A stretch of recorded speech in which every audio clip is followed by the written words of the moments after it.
नमस्कार। News our के खास कार्यक्रम खास मुलाकात में आपका स्वागत है। मैं हूं देवेंद्र कुशवाहा। न्यूज आवर के इस खास कार्यक्रम खास मुलाकात में आज हमारे साथ स्टूडियो में मौजूद हैं कांग्रेस के दिग्गज नेता पूर्व मंत्री पीसी शर्मा जी। आज हम इनसे बातचीत करेंगे इनके राजनीतिक जीवन के बारे में, इनके शुरुआती जीवन के बारे में, शिक्षा दीक्षा के बारे में और साथ ही साथ इस समय कांग्रेस के लिए जो मजबूती चाहिए उसके लिए ये क्या कर रहे हैं। ये तमाम जो सवाल हैं इसका आज हम जवाब लेंगे। तो बहुत बहुत स्वागत है आपका हमारे इस कार्यक्रम में पीसी शर्मा जी। सवाल और जवाब का सिलसिला हम शुरू करते हैं और सबसे पहला सवाल आपसे हम यही करेंगे कि वास्तव में आपका राजनीतिक जीवन, आपके राजनीतिक जीवन की शुरुआत कैसे हुई, शिक्षा दीक्षा कैसे हुई, कांग्रेस की तरफ आप कैसे मुड़े जी। मैंने भोपाल के जो एमएससीटी कहलाता था, मैनिट, आज मैनिट है, उससे बीई किया था और स्टूडेंट लाइफ में भी कॉलेज की जो यूनियन हुआ करती थी उसमें मेरा रोल रहता था। वहाँ के एग्जीक्यूटिव, वहाँ के वो खिलाड़ी था मैं हॉकी क्रिकेट का, तो वो भी हम लोग खेलते थे। तो वो एक स्पोर्ट्समैन की और एक कुछ करने की शुरू से रही। भोपाल के मॉडल स्कूल से मैंने उस समय हायर सेकेंडरी हुआ करता था, वो किया था। और उसके बाद कांग्रेस की तरफ जो आकर्षित होने की वजह थी कि मेरे फादर सरकारी नौकरी में रहे, लेकिन वो अपना एजुकेशन, उनका जो कुछ भी हुआ था वो दिल्ली में हुआ था। और दिल्ली में वो स्वतंत्रता संग्राम के समय जो देखते थे वहाँ कांग्रेस की गतिविधियाँ, महात्मा गांधी, पंडित नेहरू, नेताजी सुभाष चंद्र बोस, बाबा साहब अम्बेडकर, अबुल कलाम आजाद, तो ये और छुप के जाते थे सुनने के लिए उस हमारे में। और फिर अचानक उनको बुलाया गया वापस। उनके फादर, मतलब हमारे ग्रैंडफादर की तबीयत ठीक नहीं थी, तो वहाँ उस ज़माने में पटवारी थे उनके, हमारे दादा, तो सीधी पुत्र को मिल जाती थी। तो वो हुआ, वहाँ से पढ़ के वो फिर डिप्टी कलेक्टर तक गए वो। तो उनने इंटरव्यू किया, जो बताते थे वो उस ज़माने की कांग्रेस की गतिविधियाँ, उसने एक जोश भरा। और उसके बाद 83 में मैं नगर निगम भोपाल, जब अर्जुन सिंह जी मुख्यमंत्री थे, वार्ड 35 शाहपुरा आ, वहाँ से पार्षद बन गया। और पार्षद बनने के बाद ये सिलसिला चलता रहा। मैं सेवा दल का अध्यक्ष और झुग्गी झोपड़ी महासंघ, ईश्वर सिंह चौहान हुआ करते थे दिवंगत, हम लोग झुग्गी झोपड़ी के बातें करते थे, लोगों की समस्याओं को उठाते थे। और पार्षद होने के बाद अर्जुन सिंह जी के पास हम लोग गए कि ये, जब हम लोगों के बीच में जाते थे तो कोई सड़क, बिजली, पानी की बात नहीं करता था, स्लम्स एरिया। वो कहते थे कोई ऐसी कागज मिल जाए कि नगर निगम मजदूर हमारे ये हटाए नहीं। तो ये ईश्वर सिंह चौहान में लेके गए, तो उनने उस समय विधानसभा में पारित कराया, 40 लाख लोगों को बिजली कनेक्शन दिया। और मेरे वार्ड से ही 17 अप्रैल 1984 की तारीख थी, और 14 अगस्त इंडिपेंडेंस डे के एक दिन पहले उसी समय उनने मेरे ही क्षेत्र में इंदिरा नगर में बटन दबाई और एक बत्ती कनेक्शन हुआ था। तो इस तरह से लोगों को ये सुविधाएं मिली, पूरे मध्य प्रदेश को, वो हम लोगों की एक्टिविटीज की वजह से और संगठन की वजह। उसके बाद बीडीए का चेयरमैन हो गया, फिर विधायक हो गया 98 में, फिर जिला कांग्रेस का अध्यक्ष हो गया, फिर 18 में, फिर 14 में लोकसभा लड़ लिए, फिर 18 में जीत गए, दक्षिण पश्चिम से मंत्री बन गए, फिर पीएससी कमेटी का चेयरमैन हो गया। सरकार भारतीय जनता पार्टी ने खरीद फरोख्त जब गिरा दी, तो उसके बाद पीएससी का चेयरमैन रहा, वो मैं रहा 2023 तक। और इस तरह से सब सिलसिला चलता रहा। जैसा कि अभी आपने बताया कि आप खेल में ज़्यादा आपकी रुचि थी, खेल के मैदान और फिर राजनीति के मैदान। राजनीति का मैदान ऐसा जाना जाता है कि जो वो क्षेत्र होता है बड़ा उभड़ खावर होता है, उसकी पिच। तो इन दोनों का अनुभव आपको कैसा रहा, हमारे दर्शकों से आप जरा शेयर कीजिए। देखिए, राजनीति भी एक एक तरह का स्पोर्ट्स हम्म, खेल है। दिग्विजय सिंह जी हमेशा कहते हैं, हम्म, जिनका मुझे हमेशा संरक्षण मिला, हम्म, कि राजनीति करते करते इसको एंजॉय करो और लोगों के उस जो भी चीजें आती है अप एंड डाउन्स, उसमें एक जैसे रहो, एंजॉय करो और बगैर किसी टेंशन के करो तो सफल होते चले जाओगे। तो वो है, क्योंकि स्पोर्ट्समैन रहे तो स्पोर्ट्समैन स्पिरिट आ जाती है। और फिर ये एक दिमाग में रहता है कि जो गरीब लोग हैं या जो पीड़ित हैं कहीं का हो, क्योंकि मैंने हमेशा ये किया, जो आया तो उसका क्षेत्र या उसका नाम नहीं पूछा, उसकी क्या समस्या है, उसका निराकरण कैसे हो सकता है, ये कि ये स्पोर्ट्समैन के रूप में ये एक कहना चाहिए कैरेक्टर अपने आप पैदा हुआ। जैसा कि ये माना जाता है कि मध्य प्रदेश में जो किसानों की संख्या है करीब करीब 70% है और किसानों की समस्याओं को लेकर के कांग्रेस काफी मुखर है। तो कांग्रेस अब किसानों की भलाई के लिए उसके लिए किसानों के लिए आखिर कुछ करने वाली है, उसकी प्लानिंग क्या है? जीतू पटवारी जी के नेतृत्व में अभी मंदसौर में ट्रैक्टर रैली हुई थी और काफी किसान वहां ट्रैक्टर लेके आए। आज ही नर्मदापुरम इटारसी से लेके होशंगाबाद तक हमारे कांग्रेस अध्यक्ष जीतू पटवारी जी के नेतृत्व में ट्रैक्टर रैली निकल रही है। कल अभी दूसरे संगठन खंडवा में भी किसानों ने पूरा जाम कर दिया था ट्रैक्टर के माध्यम से। अभी विदिशा जिले में भी हुआ, भोपाल में भी हुई। इस समय किसान सबसे परेशान है। जब कमलनाथ जी की सरकार थी, हम लोग सरकार में थे, तो ऋण माफी हुई थी, 27 लाख किसानों का ऋण माफ हुए थे उस समय। और ये चीज विधानसभा के पटल पे कमल पटेल जो उस समय कृषि मंत्री, उनने रखी थी।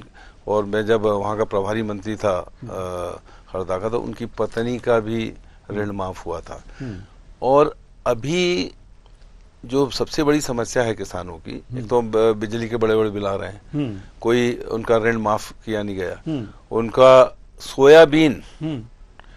सोयाबीन का मूल्य 4,000 से 4,852 बढ़ाया है अभी सरकार। 92। कृषि मंत्री हैं पूर्व मुख्यमंत्री जी, जो किसान पुत्र कहलाते हैं, जो कहते थे कि ये किसानों के लिए कर दूंगा, किसान पुत्र हूँ और दुनिया भर की बातें। लेकिन इस 4,892 में क्या होने वाला है? 17,500 रुपए एक एकड़ में खर्च आता है। और सोयाबीन पैदा होती है 3 क्विंटल, मतलब 6,000 रुपए पर क्विंटल खर्चा आ गया।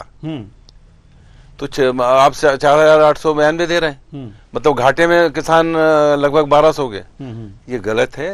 ये जो देना चाहते हैं 7,000 कम से कम देंगे तो 1,000 रुपए क्विंटल, यानी एक एकड़ में 3,000 में थोड़ा बहुत उसका काम धाम चल जाएगा। तो ये सरकार को करना चाहिए। इन्हीं बातों को लेकर आज नर्मदा और होशंगाबाद में कांग्रेस पार्टी जीतू भाई के नेतृत्व में कर रही है, इसके बदले मंदसौर किया। और 20 तारीख को पूरे मध्य प्रदेश में हर जिले में कलेक्टर्स को ज्ञापन देंगे किसानों की समस्या के लिए। लेकिन इसके लिए बीजेपी की जो सरकार है ये कह रही है कि हमने तो एमएसपी में बढ़ोतरी की है, सोयाबीन के एमएसपी में थोड़ी सी बढ़ोतरी की है, लेकिन फिर भी कांग्रेस ये हल्ला कर रही है। तो ये गणित उसको सरकार को समझ में क्यों नहीं आता? अगर जो समझ मैंने तो आपको आंकड़े बताए ना जी कि कितना खर्चा आ रहा है। और ये तो लूट पिट जाएगा किसान, उसके बच्चे क्या खाएंगे, उनके घर में क्या चलेगा, बाकी किसानी कैसे चलेगी। तो अगर किसान पुत्र ये नहीं सोच सकते कृषि मंत्री जी, तो फिर कौन सोचेगा?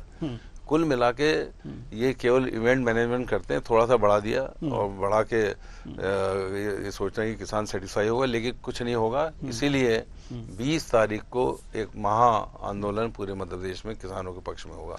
उनकी बिजली बिल भी माफ करें, उनके ऋण भी माफ करें, और साथ ही एमएसपी बढ़ाई जाए। गेहूं की एमएसपी की भी कांग्रेस ने बात की है 3,000 रुपए की। इन्होंने सब आश्वासन दिए थे चुनाव के समय, लेकिन आज कुछ नहीं हो रहा है। तो एक किसान न्याय यात्रा भी कांग्रेस निकाल रही है और इसकी रूपरेखा हम समझना चाहेंगे। अपने दर्शकों को भी बताना चाहेंगे कि आपके माध्यम से कि किसान न्याय यात्रा क्या है, कि इसकी रूपरेखा क्या है? किसान न्याय यात्रा बताया ना, यही तो किसान न्याय यात्रा है जी।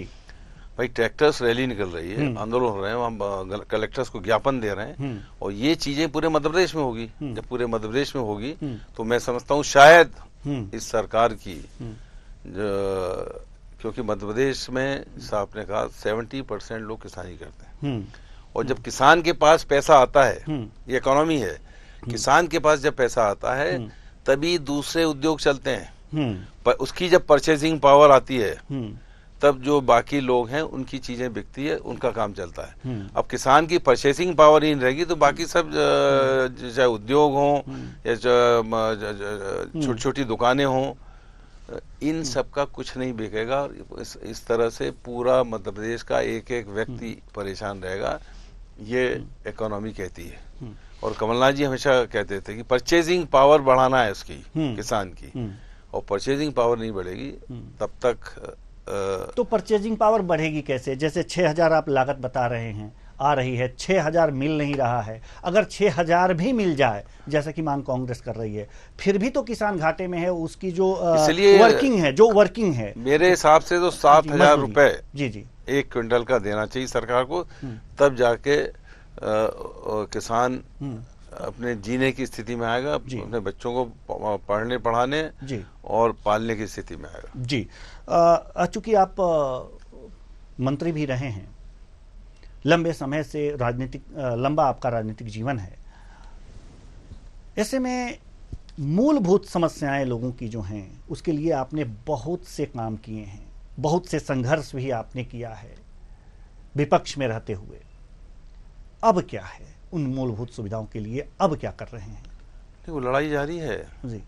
मैंने कल ही कमिश्नर नगर निगम से बात की, भाई ये स्ट्रीट वेंडर स्कीम है गवर्नमेंट ऑफ इंडिया, और उनके ठेले और दुकान उठा लेते हो, उनकी तोड़ ताड़ देते हो। भाई अगर उसका ये है कि अगर नई जगह आपको वहाँ उसको रहने देना है तो वैकल्पिक व्यवस्था दीजिए गरीब आदमी को। केवल अपना स्वरोजगार कर रहा है, 10,000 आपने दिए, स्ट्रीट वेंडर है, फिर तो ये सरकार की जिम्मेदारी है, नगर की जिम्मेदारी। बदबदा पे कुछ झुग्गी बस्ती को हटा दिया था, उनका सेटलमेंट आज तक नहीं हुआ, उसी लड़ाई हम रहे हैं। बिजली की लड़ाई लड़ते हैं, और जो भी सड़क इस भारी बरसात में, सड़क तो नाम की चीज बची नहीं, सड़क में गड्ढे नहीं है, गड्ढों के अंदर कहीं कहीं सड़क दिख जाती है। हाँ, तो ये सब लड़ाई है, और मैं समझता हूँ कि तो इन सड़कों को व्यवस्थित सरकार करे, ये चीज विपक्ष की जिम्मेदारी होती है कि जो आंखें जो सरकार की है जो चौंधिया गई हैं, उस पर पट्टी बंध गई है पावर की, उस पट्टी को हटाने का काम विपक्ष करता है। सड़क नहीं दिख रही, एक तरह से कहा जा सकता है कि सड़क नहीं दिख रही, उसके गड्ढे नहीं दिख रहे। जैसा कि आपने अभी कहा कि गड्ढे में सड़क है या सड़क में गड्ढा है, ये अंतर करना बड़ा मुश्किल हो जा रहा है। तो ये काम और ये जिम्मेदारी तो विपक्ष की है कि हम किस तरह से उसे दिखाएं। ये सब मुद्दे उठा रहे हैं हम जी, पूरी ताकत से उठा रहे हैं जी, पूरे प्रदेश में उठा रहे हैं जी। और ये लोग जिनकी वजह से सड़कों में गड्ढे हुए हैं, जो भी हो, चाहे ठेकेदार हो या इंजीनियर, इन सब के खिलाफ भी कार्रवाई होना चाहिए, ये भी हमारी मांग रही है। और जब पीएससी का चेयरमैन था तब भी हमने इन सब चीजों को पूरी ताकत से उठाया था। एक तरह से ये देखा जाता है कि जो चुनाव हुए थे 2023 के विधानसभा चुनाव हुए थे, 2024 में भी जो लोकसभा के चुनाव हुए हैं, मध्य प्रदेश की जहां तक बात कर लें, उसमें महिलाओं का योगदान किसी पार्टी को जिताने में विशेष रूप से रहा है। महिलाओं को अपनी तरफ आकर्षित करने का उन्होंने जो फंडा अपनाया था, एकाएक महिलाओं का रुख उधर हो गया। ऐसे में महिलाओं को कांग्रेस से जोड़ने के लिए और किसी भी भटकाव से दूर करने के लिए कांग्रेस आखिर क्या कर रही है?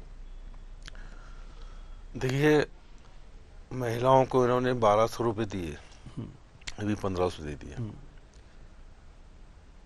ये चुनाव के पहले दिए, निश्चित तौर पर इसका फर्क पड़ा, और एक कांग्रेस पार्टी इस सरकार नहीं बन पाई।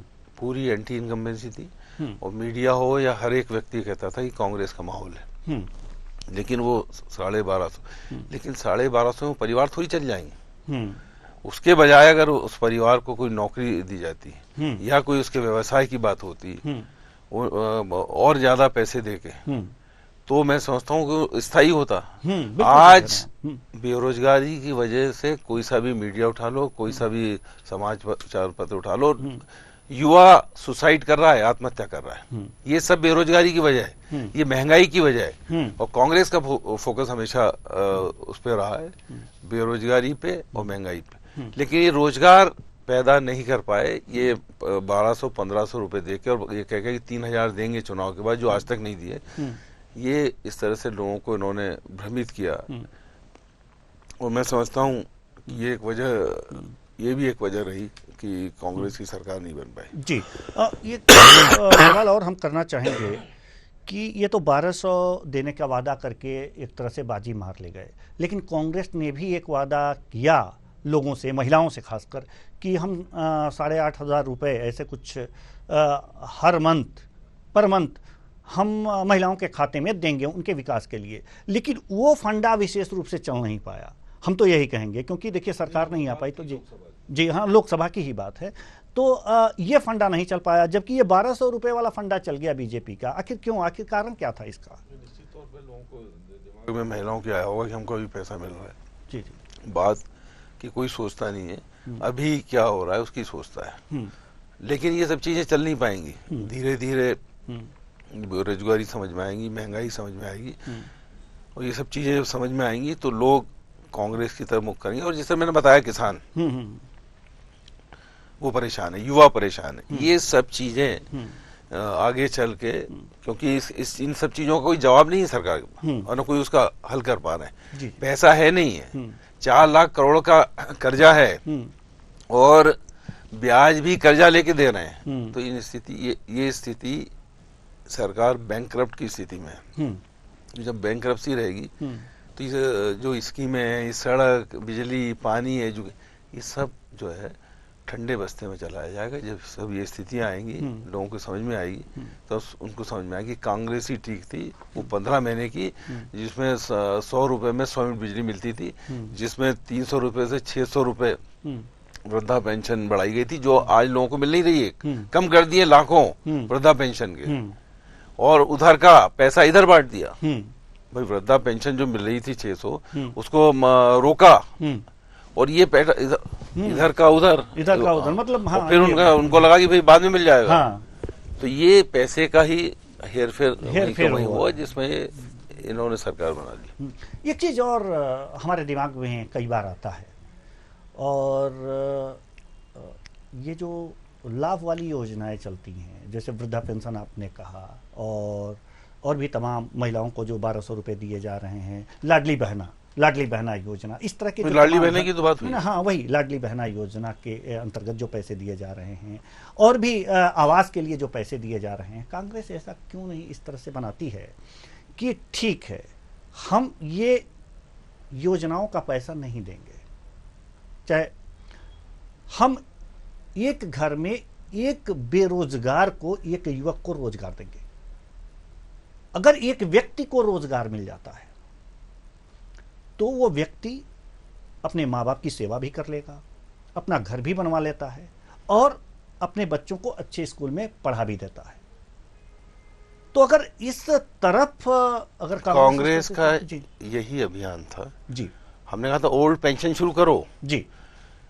कर्मचारी 30-35 साल नौकरी कर रहा है, और नौकरी के बाद उसको पेंशन नहीं मिल रही, हाँ, तो उसका परिवार चलेगा कैसे? बिल्कुल। इसलिए ओल्ड पेंशन चालू की जाए। जब अटल बिहारी वाजपेयी की सरकार थी तब ये पेंशन बन गई। लेकिन जहां कांग्रेस की सरकार है वहां ओल्ड पेंशन है, उससे वो परिवार जो रिटायर हो गया कर्मचारी, उसका परिवार चलता है। लेकिन मध्य प्रदेश में वो ओल्ड पेंशन भी चालू नहीं की गई। और ये आपने ठीक कहा, कांग्रेस का उद्देश्य, अगर हमारी 15 महीने वाली सरकार रह जाती 5 साल, तो हम लोगों का उद्देश्य यही था कि हर घर में एक व्यक्ति को रोजगार मिले। और हमने तो यहाँ तक कहा था कि कोई 60 साल में रिटायर होना चाहता है या पहले रिटायर होना चाहता है कर्मचारी, तो उसके घर से उसके बेटे या बेटी को नौकरी दे दी जाए, वो रिटायर होता था। ये भी कंसेप्ट लेके आ रहे थे, लेकिन खरीद फरोख्त करके सरकार जो गई, तो वो चीजें जो जनहित की थी, जनता के हित की थी, कमलनाथ जी की सरकार करना चाहती, वो नहीं हो पाई।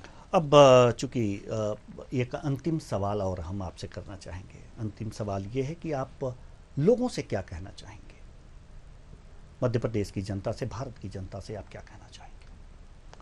नहीं, मैं एक चीज तो और कहना चाहूंगा, ये मुख्यमंत्री जी से भी निवेदन करना चाहूंगा कि महिला अत्याचार में प्रदेश नंबर 1 पे है, और ये केंद्र सरकार की रिपोर्ट है। अभी हमने देखा किस तरह से महू के अंदर आर्मी पर्सन्स का परिवार को लूटा गया, रेप हुआ, जो देश की सीमा की रक्षा कर रहे हैं, उनके साथ ये हो गया आर्मी, तो फिर बचा क्या? एक इंदौर के अंदर एक लड़के लड़की जा रहे हैं, 15 मिनट तक उसको छेड़ाछाड़ी करते रहे, आदमी को, लड़के को मारा, पुलिस को उन्होंने फोन किया, नहीं आई, फिर उनके दोस्त आए, उनको फोन किया, तब जाके वो भागे। उज्जैन के अंदर दिन दहाड़े रेप होता है, उसका वीडियो, यानी पूरे मध्य प्रदेश में जिस तरह का ये हो रहा है, इस पे कुछ न कुछ कदम सरकार को, गृह मंत्रालय को इनको उठाना चाहिए। और कैसे रक्षा हो, क्योंकि हम कहते हैं लाडली बहना, बेटी पढ़ाओ, बेटी बचाओ, पर ये सब चीजें नहीं हो पा रही। इसलिए आज महिला कांग्रेस का प्रदर्शन भी इस मामले को लेकर, ये एक बहुत सेंसिटिव मामला है, और ये मध्य प्रदेश की जो छाप जो इस चीज की पड़ी गई है, इसके लिए मुख्यमंत्री डॉक्टर मोहन यादव जी और मध्य प्रदेश का जो गृह विभाग है, ये कुछ न कुछ सीरियस चीजें इस पे करें। और मैं इसमें एक चीज और बताना चाहूँगा, जब हमारी सरकार थी तो IT जो डिपार्टमेंट, वो भी मेरे पास, हम बना रहे थे एक ऐप जो अमेरिका में हुआ था, एक अंबर अलर्ट। अंबर अलर्ट एक अंबर लड़की का किडनैप और मर्डर होता है, उस पे से बना था। वो पूरी व्यवस्था है, मैं उनको पत्र भी लिखा है उनको, क्योंकि अगर वो होगा तो मैं समझता हूँ कि लड़कियों की, महिलाओं की, बच्चों की रक्षा उस अलर्ट से किया जा सकता है। एक IT का वो कंसेप्ट है।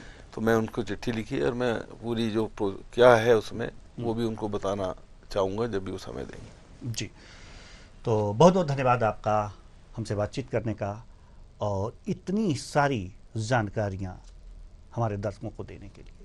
तो कुल मिलाकर के ये देखा जा सकता है कि अभी हमारे साथ पूर्व मंत्री, कांग्रेस के दिग्गज नेता PC शर्मा थे, और ये बता रहे थे कि उनके राजनीतिक जीवन कैसा रहा है, उनका जो शैक्षणिक जीवन था वो कैसा रहा, और साथ ही साथ वो क्या करना चाहते हैं लोगों के लिए, किसानों के लिए, महिलाओं के लिए। और सबसे बड़ी बात अंत में उन्होंने जो बात कही ऐप की, बहुत महत्वपूर्ण बात उन्होंने कही है। अगर वास्तव में इस तरह के काम हो तो महिलाओं की सुरक्षा आज जो चिंता का विषय है, वो चिंता का विषय नहीं रह जाएगा। लेकिन देखते हैं कि कब तक होता है। फिलहाल इस कार्यक्रम में इतना ही, मुझे दीजिए इजाजत, नमस्कार।